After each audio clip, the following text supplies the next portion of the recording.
Hello everybody, it's Emma and Tom here again from the Clinical Practice Workstream, coming to you with a final video that is going to hopefully support you in preparation for and in completion of your progress review. So far we've given you some key headlines about the different types of evidence that you will pull together. We've hopefully demystified how your portfolio will look at each step along the continuum of effective practice, and we have given you a deep dive into one of the standards, P2 differentiation, to try and give you a clear idea of what your evidence will look like to support your progress from unaware all the way through at the moment to capable. So our final video is dedicated to helping you to prep for and to engage in the progress review. Step one is to ensure that you've got some really key documents and the progress review form to hand before you sit down to get ready for this progress review. So the first few steps that we're going to articulate to you now are your steps that you will take pre-progress review. So to begin with, you're going to need to make sure that you've got the progress review form, which is downloadable from the Moodle Cardiff Partnership site. You also need to make sure that you've got the assessment of student teachers on clinical practice guide to hand, because there's some really important pages in that are going to assist you in self-grading and in having a look and scrutinising the evidence that you've got to help you come to informed judgments. So the key pages that you're going to want to have open and at the ready in that guide are pages 5 to 8, where you've got two tables. You've got table A, which is the table of professional standards for teaching and leadership, together with the QTS descriptors so that you know what you're aiming at. And table B, which is the continuum of effective practice descriptors. So you've got a lot of adjectives there that we've drawn upon in our previous videos that will help you hopefully to make informed judgments when you're self-assessing your progress towards the standards.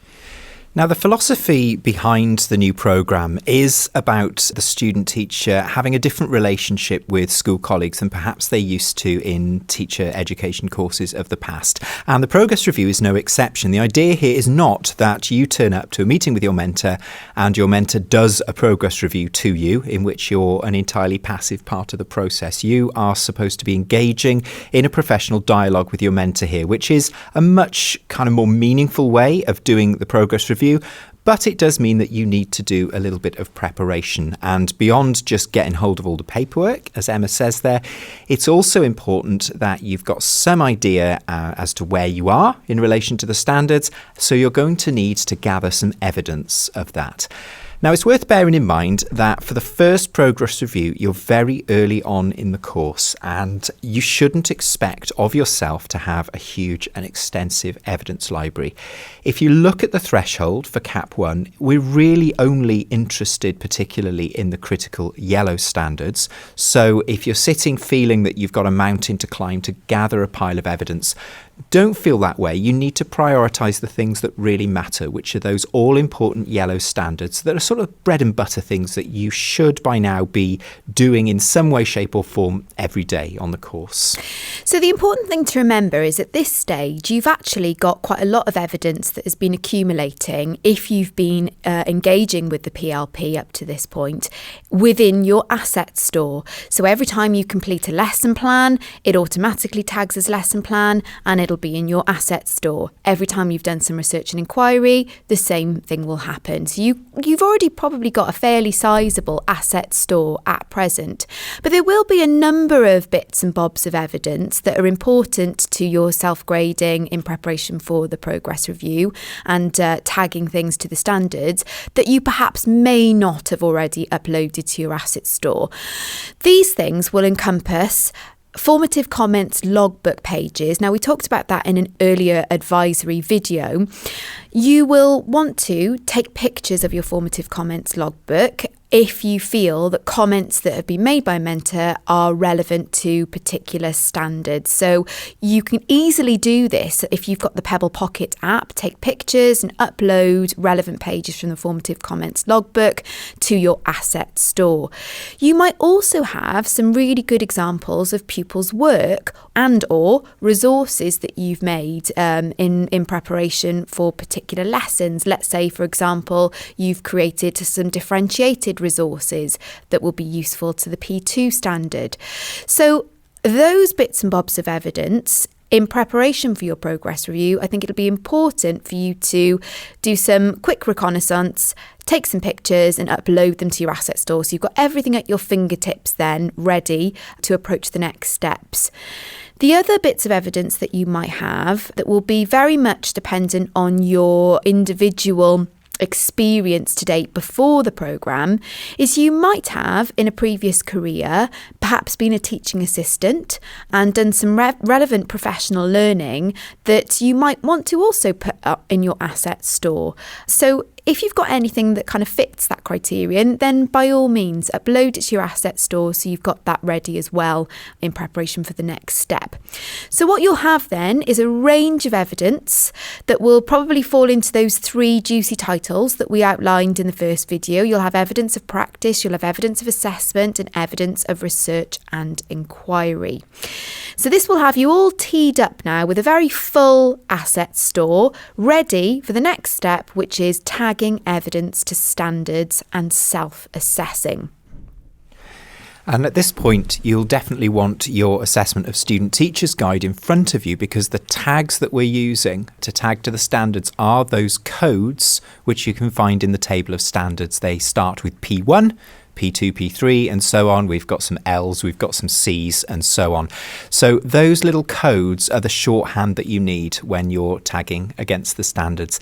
And this is the point where you get to self-assess your own progress. Open up the progress review form that you've downloaded from Moodle. It's a Microsoft Excel spreadsheet, but it looks a bit like a form, and you'll see that it's got two columns with the list of standards. And the left-hand column for student teacher is where you get to colour code yourself as unaware, aware, capable or QTS Plus in each one of the standards. And you'll need, as you go down this column, to simultaneously assess where you think you are and grab hold of the evidence that you feel backs up your point and tag it to that particular standard that you're considering at the time, so that further down the line when you're talking to the mentor, you'll be able to find this stuff again really, really quickly. So it's a simple process of tagging with, for example, P1, P2, P3. Don't forget that you can tag a piece of evidence to more than one standard at a time if it's relevant. And really, the thing to bear in mind if you're unsure as to what to grade yourself as is those previous videos that we showed you in relation to one standard, in relation to P2. So if you're unsure as to whether you're unaware, aware, capable or QTS Plus, then go back to those advisory videos and view your evidence with that in mind. Remember to use those descriptors that are in Table B in the Assessment of Student Teachers on Clinical Practice Guide. So it'll be that simultaneous process of checking your evidence, checking the descriptors, checking the descriptor of the QTS standards, and then making a really informed self-assessment judgment in order to self-grade in preparation for the progress review itself. So a really good rule of thumb at this stage, and indeed at every stage when you're preparing for a progress review, is to choose the best evidence that meets the descriptor for that standard and that matches the words in the progress continuum table. Tag wisely. If you've got nothing much for that standard, then consider tagging yourself as unaware. It's fine to be unaware early on in the course. And then you can use the search function when you think that you've got everything sorted for a particular standard, search for that particular standard, and then underneath you will have it populating with that best evidence that reflects your progress at that stage. It's probably worth having a little word about this search function at this point with an eye on the rest of the course, because when you click on the relevant standard in that menu over on the right of the PLP, all that's doing is searching for anything in your PLP that you have tagged with P1, P2 or whatever it might be. It's a really helpful function for bringing up things that are relevant to you at the time, but only if you put some ongoing effort in to cultivating your evidence library so that what comes up is recent and relevant and high quality. So some quick hints and tips on that front. First of all, don't tag absolutely everything with anything that might be relevant. Make sure that if you tag a P1 or a P2 or an L1, it really is a high quality, good example, and not just that you think there was a tiny bit of it going on there. Also, it's going to be the case that something that you tag as evidence of you being good at something at the moment might not be so relevant in a few months' time. You'll have far better quality evidence for that particular standard. And so you're going to need to tag things, but you're also going to need to untag things occasionally. So if you do use the search function, you bring something up, you see something and think, actually, that's really old now. I don't really need that anymore. That's the time to untag it, because otherwise, as you get towards the end of the course, you'll have become a little bit of a standards evidence hoarder, and you'll click P1 or P2 and up will come maybe 20 or 30 things, which isn't really going to help you when you're looking for the best thing. So make sure that you're doing a bit of pruning and a bit of cultivating of that evidence library on an ongoing basis throughout the course.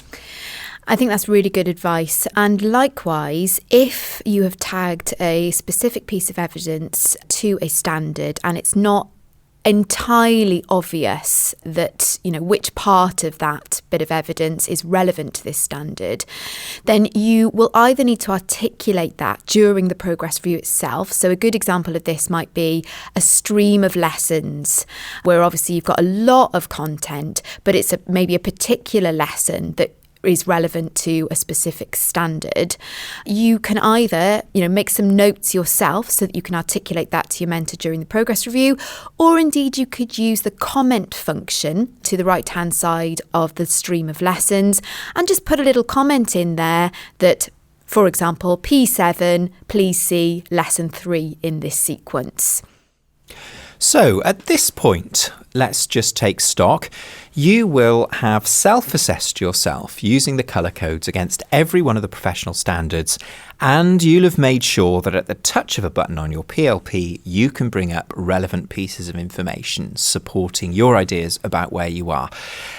Now it's time to go into your PLP to open up your synthesis of progress table and to crystallise and synthesise all of that information into more of a holistic statement of your areas of strength and areas for development in each area of the standards. Now, if you continue your teaching career in Wales, this is going to become something that you use during your NQT as well, because this table in its final form will follow you into your teaching career. So you need to get used to it.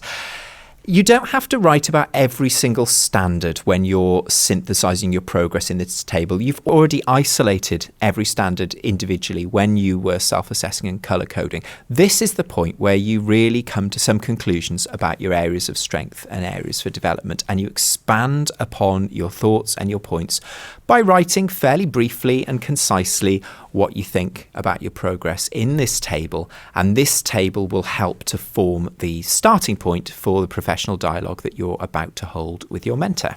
Absolutely.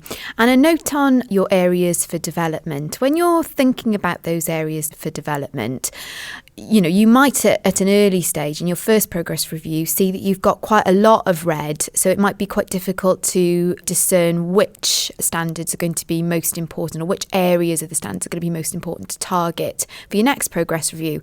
Well, it's a really good idea then to flip to page 11 of the Assessment of Student Teachers on Clinical Practice guide, where you'll find the next key assessment point threshold. So it'll be good to have a look at where you're supposed to be for your next progress review, which will then give you an indication of where your areas for development are going to need to be focused in preparation for that next progress review. So if you're floundering, have a look at that next key assessment point threshold, and that will give you some clues.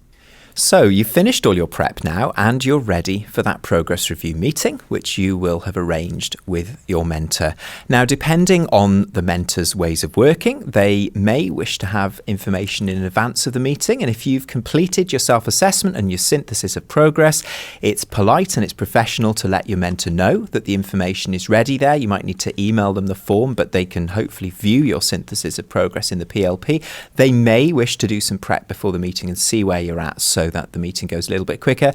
Mentors are busy people though, and they may just look at it once you sit down in the meeting. Don't forget that we accommodate our mentors' ways of working because they're all different, so just be kind of on the ball and professional with that.